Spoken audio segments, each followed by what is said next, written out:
BRS లో ఇమడలేకే కొందరు ఎమ్మెల్యేలు కాంగ్రెస్ పార్టీలోకి వచ్చారని దానం నాగేందర్ విషయంలో స్పీకర్ నిర్ణయం తీసుకుంటారని ఎమ్మెల్సీ అద్దంకి దయాకర్ అన్నారు. గత బీఆర్ఎస్ హయాంలో టీడీపీ నుంచి గెలిచిన తలసానికి కాంగ్రెస్ నుంచి గెలిచిన సబితా ఇంద్రారెడ్డికి మంత్రి పదవులు ఇవ్వడంపై ఇప్పటికే కేటీఆర్ మాట్లాడడం లేదన్నారు. ఇక కాంగ్రెస్ జాతీయ అధ్యక్షుడు మల్లికార్జున ఖర్గేపై కొందరు దుష్ప్రచారం చేస్తున్నారని, అవాస్తవాలు ప్రచారం చేసే వారిపై చర్యలు తీసుకుంటామని అద్దంకి దయాకర్ హెచ్చరించారు. ఇక అద్దంకి దయాకర్తో మా ప్రతినిధి Siddharth face to face. Jubilee Hills ఉప ఎన్నిక నేపథ్యంలో కాంగ్రెస్ బీఆర్ఎస్ నేతల మధ్య మాటల తూటాలు పెళ్తున్నాయి. ఇదే అంశాన్ని మనతో మాట్లాడడానికి ఎమ్మెల్సీ అద్దంకి దయాకర్ ఉన్నారు. ఆయనతో మాట్లాడుతున్నారు. సార్, జూబ్లీహిల్స్ ఉప ఎన్నిక ప్రచారం మొత్తం దానం నాగేందర్ వైపు వెళ్ళింది. దానం నాగేందర్ బీఆర్ఎస్ నుంచి గెలుపొందిన ఆయనను స్టార్ క్యాంపెయినర్గా చేశాడు. దీనిపై బీఆర్ఎస్ తీవ్రమైన విమర్శలు చేస్తుంది. మీ పార్టీ స్టాండ్ ఏంటి దీనిపై?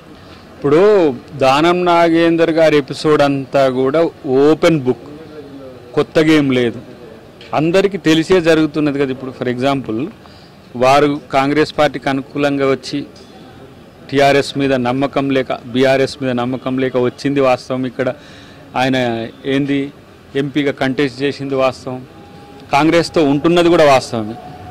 చట్టపరంగా అసెంబ్లీ పరంగా స్పీకర్ గారు ఏం నిర్ణయం తీసుకుంటే దానికి కట్టుబడి ఉంటాడు. ఆయన కాంగ్రెస్ పార్టీతో ఉంటున్నాడు.